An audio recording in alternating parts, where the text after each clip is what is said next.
श्री शिवाय नमस्तुभ्यं श्री शिवाय नमस्तुभ्यं श्री शिवाय नमस्तुभ्यं श्री शिवाय नमस्तुभ्यं श्री शिवाय नमस्तुभ्यं श्री शिवाय नमस्तुभ्यं श्री शिवाय नमस्तुभ्यं श्री शिवाय नमस्तुभ्यं। जय हो श्री रामचंद्र भगवान की जय हो। जय हो शिवजी महाराज की जय हो। शिवजी महाराज की जय हो। शिवजी महाराज की जय हो। शिवजी महाराज की जय हो। शिवजी महाराज की जय हो। जय हो शिवजी महाराज की जय। पार्वती माता की जय हो। पार्वती माता की जय हो। जय हो गणेश जी महाराज की जय हो। नंदीश्वर भगवान की जय। मूषक जी की जय। कार्तिक भगवान की जय हो। श्री राम जय श्री राम। श्री शिवाय नमस्तुभ्यं श्री शिवाय नमस्तुभ्यं श्री शिवाय नमस्तुभ्यं श्री शिवाय नमस्तुभ्यं श्री शिवाय नमस्तुभ्यं श्री शिवाय नमस्तुभ्यं श्री शिवाय नमस्तुभ्यं श्री शिवाय नमस्तुभ्यं श्री शिवाय नमस्तुभ्यं श्री शिवाय नमस्तुभ्यं श्री शिवाय नमस्तुभ्यं श्री शिवाय नमस्तुभ्यं श्री शिवाय नमस्तुभ्यं श्री शिवाय नमस्तुभ्यं श्री शिवाय नमस्तुभ्यं। तौमेव माता च पिता तौमेव बन्धु च सखा तौमेव विद्या दर्विणं तौमेव सर्वं मम देवदेव। शिवपुराण श्री शिवाय नमस्तुभ्यं। रुद्र संहिता तृतीय पार्वती खंड। हिमालय के स्थावर जंगम द्विध स्वरूप एवं दिव्य तव का वर्णन, मेना के साथ उनका विवाह तथा मेना आदि को पूर्व जन्म में प्राप्त हुए सनकादिक के शाप एवं वरदान का कथन। नारद जी ने का पूछा, ब्राह्मण पिता के यज्ञ में अपने शरीर का परित्याग करके दक्ष कन्या जगदम्बा सीता देवी किस प्रकार गिरिराज हिमालय की पुत्री हुई, किस तरह अत्यंत उग्र तपस्या करके उन्होंने पुनः शिव को ही पति रूप में प्राप्त किया, यह मेरा प्रश्न है। आप इस पर भली भांति और विशेष रूप से प्रकाश डालिए। ब्रह्मा जी ने कहा, मुने नारद, तुम पहले पार्वती के माता के जन्म, विवाह और अन्य भक्ति वर्धक पावन चरित्र सुनो। मुनि श्रेष्ठ, उत्तर दिशा में पर्वतों का राजा हिमवान नामक महान पर्वत है जो महातेजस्वी और समृद्धिशाली है। उसके दो रूप प्रसिद्ध है, एक स्थावर और दूसरा जंगम। मैं संक्षेप से उसके सूक्ष्म स्थावर स्वरूप का वर्णन करता हूँ। वह रमणीय पर्वत नाना प्रकार के रत्नों का आकर है, खान है और पूर्व तथा पश्चिम समुद्र के भीतर प्रवेश करके इस तरह खड़ा है मानो भूमंडल को नापने के लिए कोई मानदंड हो। वह नाना प्रकार के वृक्षों से व्याप्त है और अनेक शिखरों के कारण विचित्र शोभा से प्रसन्न संपन्न दिखाई देता है। सिंह, व्याघ्र आदि पशु सदा सुखपूर्वक उसका सेवन करते हैं। हिम का तो वह भंडार ही है, इसलिए अत्यंत उग्र जान पड़ता है। भांति भांति के आश्चर्यजनक दृश्यों से उसकी विचित्र शोभा होती है। देवता, ऋषि, सिद्ध और मुनि उस पर्वत का आश्रय लेकर रहते हैं। भगवान शिव को वह बहुत ही प्रिय है, तपस्या करने का स्थान है। स्वरूप से ही वह अत्यंत पवित्र और महात्माओं को भी पावन करने वाला है। तपस्या में वह अत्यंत शीघ्र सिद्धि प्रदान करता है। अनेक प्रकार के धातुओं की खान और शुभ है। वही दिव्य शरीर धारण करके सर्वांग सुंदर रमणीय देवताओं के रूप में भी स्थित है।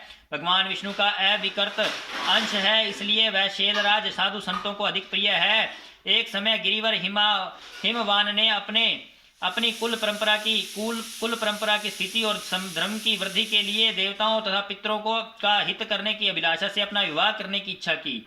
मुनीश्वर, उस अवसर पर संपूर्ण देवता अपने स्वार्थ का विचार करके दिव्य पितरों के पास आकर उनसे प्रसन्नता पूर्वक बोले। देवताओं ने कहा, पितरों, आप सब लोग प्रसन्नचित होकर हमारी बात सुनो और यदि देवताओं का कार्य सिद्ध करना आपको भी अभिष्ट हो तो शीघ्र वैसा ही करे। आपकी ज्येष्ठ पुत्री तो जो मेना नाम से प्रसिद्ध है, वह मंगल रूपिणी है। उसका विवाह आप लोग अत्यंत प्रसन्नता पूर्वक हिमवान पर्वत से कर दे। ऐसा करने पर आप सब लोगों को सर्वथा महान लाभ होगा और देवताओं का दुख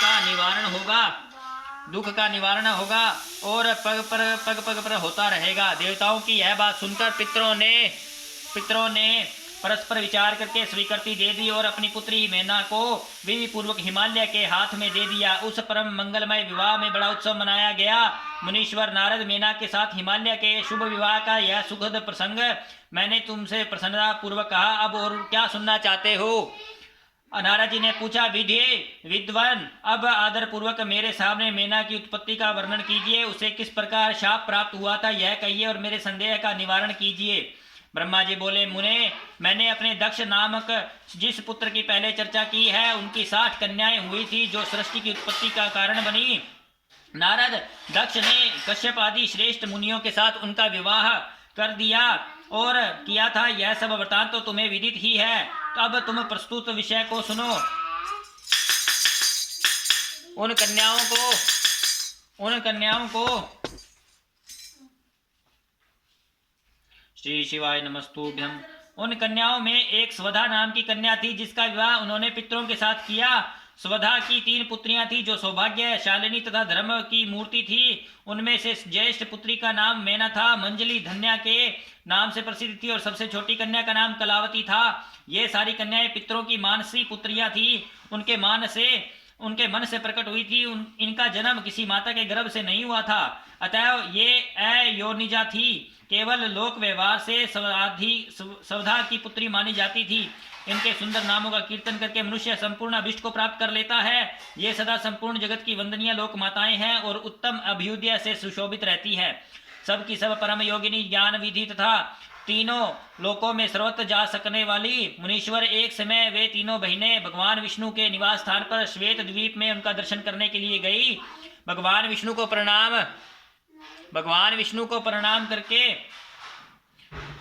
और भक्तिपूर्ण की स्तुति करके वे उन्हीं की आज्ञा से वहां ठहर गई। उस समय वहां संतों का बड़ा भारी समाज एकत्र हुआ था। मुने, उसी अवसर पर मेरी पुत्री सनकादि सिद्धगण भी वहां पर गए और श्री हरि की स्तुति वंदना करके उन्हीं की आज्ञा से वहां ठहर गए।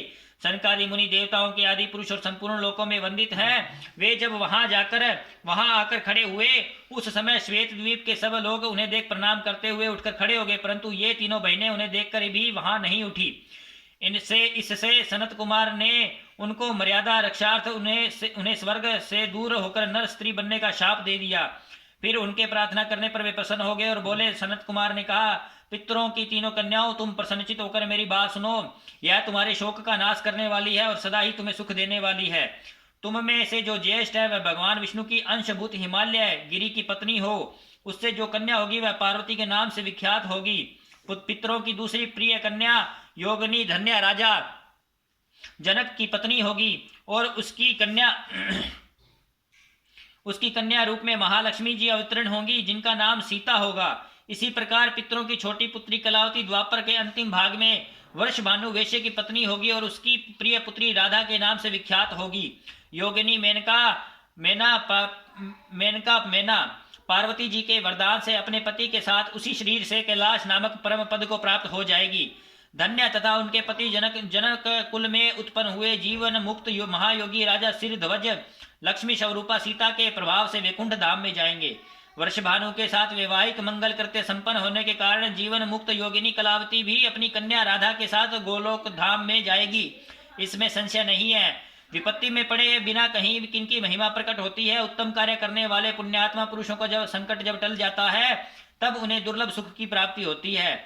अब तुम लोग प्रसन्नता पूर्वक मेरी दूसरी बात भी सुनो जो सदा सुख देने वाली है। मेना की पुत्री जगदम्बा पार्वती देवी अत्यंत दुस्सह तप करके भगवान शिव की प्रिय पत्नी बनेगी। धन्या की पुत्री सीता भगवान श्री राम जी की पत्नी होंगी और लोकचार का आश्रय ले श्री राम के साथ विहार करेंगी। साक्षात गोलोक धाम में निवास करने वाली राधा ही कलावती की पुत्री होंगी। वे गुप्त स्नेह में बंधकर श्री कृष्ण की प्रियतमा बनेंगी। ब्रह्मा जी कहते हैं, नारद, इस प्रकार शाप के ब्याज से दुर्लभ वरदान देकर सबके द्वारा प्रशंसित भगवान सनत कुमार मुनि भाइयों सहित वहीं अंतर ध्यान हो गए। तात पितरों की मानसी पुत्री वे तीनों बहनें इस प्रकार शाप मुक्त हो सुख पाकर तुरंत अपने घर को चलेगी। अध्याय 1 और 2 समाप्त। श्री शिवाय नमस्तुभ्यम। श्री शिवाय नमस्तुभ्यम। देवताओं का हिमालय के पास जाना और उनसे सत्कृत हो उन्हें उमाराधन की विधि बता समय भी एक सुंदर स्थान में जाकर उनकी स्तुति करना। नारद जी बोले, महामते, आपने मेना के पूर्व जन्म की यह शुभ एवं अद्भुत कथा कही, उनके विवाह का प्रसंग भी मैंने सुन लिया। अब आगे के उत्तम चरित्र का वर्णन कीजिए। ब्रह्मा जी ने कहा, नारद, जब मैना के साथ विवाह करके हिमवान अपने घर को चले गए, तब तीनों लोकों में बड़ा भारी उत्सव मनाया गया। हिमालय भी अत्यंत प्रसन्न हो मैना के साथ अपने सुखदायक सदन में निवास करने लगे। मुने, उस समय श्री विष्णु आदि समस्त देवता और महात्मा मुनि गिरिराज के पास गए। उन सब देवताओं को आया देख महान हिमगिरी ने प्रशंसा पूर्वक उन्हें प्रणाम किया और अपने भाग्य की सराहना करते हुए भक्ति भाव से उन सब का आदर सत्कार किया।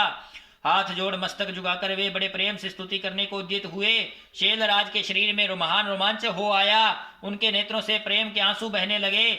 मुने हिमशैल ने उन्हें प्रसन्न मन से अत्यंत प्रेम पूर्वक प्रणाम किया और विनीत भाव से खड़े हो श्री विष्णु आदि देवताओं से कहा। हिमालय बोले, आज मेरा जन्म सफल हो गया। मेरी बड़ी भारी तपस्या सफल हुई। आज मेरा ज्ञान सफल हुआ और आज मेरी सारी क्रियाएं सफल हो गई। आज मैं धन्य हुआ, मेरी सारी भूमि धन्य हुई, मेरा कुल धन्य हुआ, मेरी स्त्री तथा मेरा सब कुछ धन्य हो गया। इसमें संशय नहीं है, क्योंकि आप सब महान देवता एक साथ मिलकर एक ही समय यहाँ पधारे हैं। मुझे अपना सेवक समझकर प्रसन्नता पूर्वक उचित कार्य के लिए आज्ञा दे। हिमगिरी का यह वचन सुनकर वे सब देवता बड़े प्रसन्न हुए और अपने कार्य की सिद्धि मनाते हुए बोले। देवताओं ने कहा, महाप्राज्ञा हिमाचल, हमारा हितकारक वचन सुनो। हम सब लोग जिस काम के लिए यहाँ आए हैं उसे प्रसन्नता पूर्वक बता रहे हैं। गिरिराज, पहले जो जगदम्बा उमा दक्ष कन्या सती के रूप में प्रकट हुई थी और रुद्र पत्नी होकर सुदीर्घ काल तक इस भूतल पर क्रीड़ा करती रही, वे ही अंबिका सती अपने पिता से अनादर पाकर अपनी प्रतिज्ञा का स्मरण करके यज्ञ में शरीर त्याग अपने परम धाम को पधार गई। हिमगिरे, वह कथा लोक में विख्यात और तुम्हें भी विदित है। यदि वे स्त्री पुनः तुम्हारे घर में प्रकट हो जाए तो देवताओं का महान लाभ हो सकता है। ब्रह्मा जी कहते हैं, श्री विष्णु आदि देवताओं की यह बात सुनकर गिरिराज हिमालय मन ही मन बहुत प्रसन्न हो आदर से झुक गए और बोले, प्रभु, ऐसा हो तो बड़े सौभाग्य की बात है। तदंतर वे देवता उन्हें बड़े आदर से उमा को प्रसन्न करने की विधि बताकर समय सदाशिव पत्नी उमा की शरण में गए। एक सुंदर स्थान में स्थित हो समस्त देवताओं ने जगदम्बा का स्मरण किया और बारंबार प्रणाम करके वे वहां श्रद्धा पूर्वक उनकी स्तुति करने लगे। देवता बोले, शिवलोक में निवास करने वाली देवी उमे, जगदम्बे, सदाशिव प्रिय दुर्गे, महेश्वरी, हम आपको नमस्कार करते हैं। आप पावन शांत स्वरूप श्री शक्ति है, परम पावन पुष्टि है, अव्यक्त प्रकृति और महतत्व, ये आपके ही रूप हैं।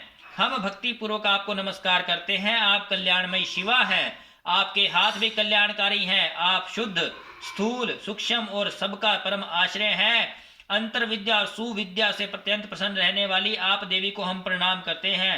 आप श्रद्धा हैं, आप धृति हैं, आप श्री हैं और आप ही सब में व्याप्त रहने वाली देवी हैं। आप ही सूर्य की किरणें हैं और आप ही अपने प्रपंच को प्रकाशित करने वाली हैं। ब्रह्मांड स्वरूप शरीर में और जगत के जीवों में रहकर जो ब्रह्मा से लेकर तरण पर्यंत संपूर्ण जगत की पुष्टि करती हैं, उन आदि देवी को हम नमस्कार करते हैं।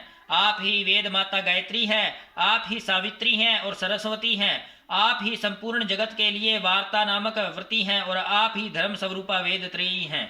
आप ही संपूर्ण भूतों में निद्रा बनकर रहती हैं, उनकी शुद्धा और तृप्ति भी आप ही हैं। आप ही तृष्णा, कांति, छवि, तुष्टि और सदा संपूर्ण आनंद को देने वाली हैं।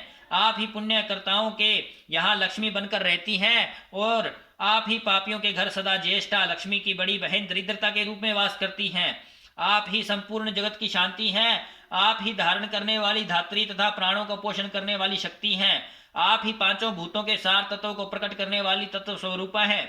आप ही नीतिज्ञों की नीति तथा व्यवसाय रूपिणी है। आप ही सामदेव की गति है, आप ही सामवेद की गति है। आप ही ग्रंथि हैं, आप ही यजुर मंत्रों की आहुति है। ऋग्वेद की मात्रा तथा अथर्ववेद की परम गति भी आप ही हैं। जो प्राणियों के नाक, कान, नेत्र, मुख, भुजा, वक्ष, स्थल और हृदय में धरती रूप से स्थित हो सदा ही उनके लिए सुख का विस्तार करती है। जो निद्रा के रूप में संसार के लोगों को अत्यंत सुभग प्रतीत होती है, वे देवी उमा जगत की स्थिति एवं पालन के लिए हम सब पर प्रसन्न हो। इस प्रकार जगत जननी सती साध्वी महेश्वरी उमा की स्तुति करके अपने हृदय में विशुद्ध प्रेम लिए वे सब देवता उनके दर्शन की इच्छा से वहां खड़े हो गए। अध्याय 3 समाप्त। श्री शिवाय नमस्तुभ्यं। श्री शिवाय नमस्तुभ्यं। श्री शिवाय नमस्तुभ्यं। ओम जय शिव ओमकारा प्रभु जय शिव ओमकारा ब्रह्मा विष्णु सदा शिव अर्धांगीधारा ओम जय शिव ओमकारा एकानन चतुरानन पंचानन राजे हंसासन गरुड़ासन वृषवाहन साजे ओम जय शिव ओमकारा दो भुज चार चतुर्भुज दस भुज अति सोहे तीनों रूप निरखता त्रिभुवन जन मोहे ओम जय शिव ओमकारा अक्षमाला वनमाला मुंडमाला धारी चंदन मृग मद सोहे भोले शुभकारी ओम जय शिव ओमकारा श्वेतांबर पीतांबर बागंबर अंगे सनकादिक ब्रह्मादिक भूतादिक संगे ओम जय शिव ओमकारा कर के मध्य कमंडलु चक्र त्रिशूल धरता जग करता जग हरता जग पालन करता ओम जय शिव ओमकारा ब्रह्मा विष्णु सदा शिव जानत अविवेका प्रवण प्रणव अक्षर के मध्य ये तीनों एका ओम जय शिव ओमकारा त्रिगुण स्वामी जी की आरती जो कोई जन गावे कहत शिवानंद स्वामी मनवांछित फल पावे ओम जय शिव ओमकारा बोलो श्री शिवाय नमस्तुभ्यं। जय कुबेश्वर महादेव की जय हो, पशुपतिनाथ महादेव की जय हो, नीलकंठ महादेव की जय हो, सोमनाथ महादेव की जय हो, जय हो शिव घोड़ी धाम की जय हो, ज्योतिर्लिंग की जय हो, जय हो जय हो जय हो जय हो, जैन महाकाल की जय हो, केदारनाथ महादेव की जय हो, हर हर महादेव।